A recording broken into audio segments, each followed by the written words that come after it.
Here now, Texas Republican Congressman and Republican presidential candidate Ron Paul. Congressman Paul, it's always a pleasure. Welcome back to Freedom Watch. Thank you, Judge. Congressman, with unemployment the highest it's been since the Great Depression, is the president losing all credibility as he continues to attempt to engage in the central planning of the economy? Oh, absolutely. Although he doesn't get all the blame because, you know, it took a lot of years, and the people in Congress in the previous presidencies, they all contributed to it by endorsing a system of central economic planning through the Federal Reserve. So yes, it's a failed system.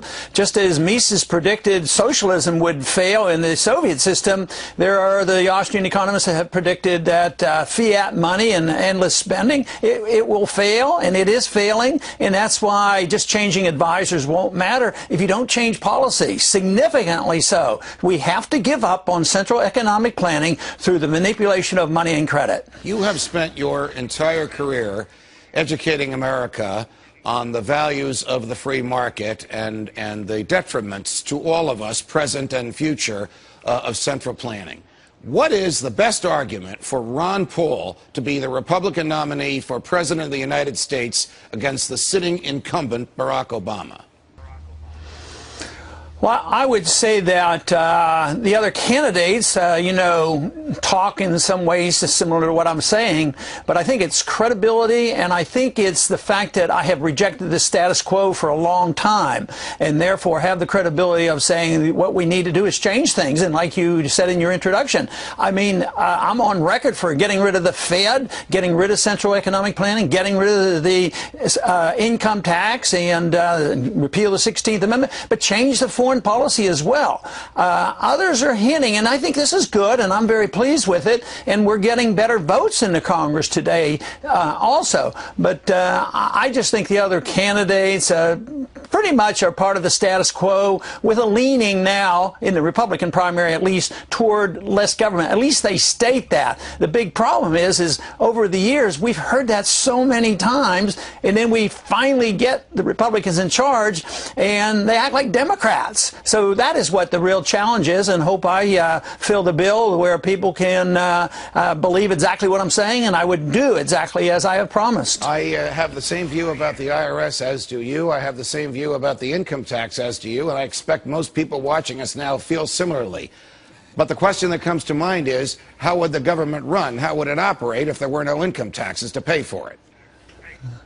Well, you know, that's always the question. We might look at our history. I think there was a good many years we didn't have an income tax, other than for a brief period under Lincoln. We didn't have an income tax until 1914, and we did quite well. But the question isn't so much how you do it, it's how much do you want to pay for it. If you want a welfare system, if you want the entitlement system to continue, if you want corporate welfare, the military-industrial complex, and foreign adventurism and policing the world, you can't do it. Not only do you need the income tax, you need to borrow, you need to print the money. So it's an attitude about government. And I think the most important question that we have to ask is, what should the role of government be? And I believe the founders asked that question. They didn't like the role of the king, and they changed it and tried to give us a document. They made an effort to try to restrain us from going back to these old habits again. And that's the question we have to answer. If we had the proper role of government, believe me, if we just, you know, basically followed the Constitution, we wouldn't even have to have an income tax. We would live within our means, and we wouldn't be able to print money, and we wouldn't be able to borrow like we do. Are you surprised that you are more popular on college campuses today than President Obama is? Well, I didn't know that was the case, but it would make me feel good, because I know what they respond to, and they respond to this message that you and I have been talking about, and I would say that should make us all feel good, because I know my personal limitations, but I think everybody knows where I stand. And if there is the popularity that you say, I would say it's great that the philosophy of liberty is gaining in popularity. I have to tell you another unusual place where the popularity of liberty is gaining.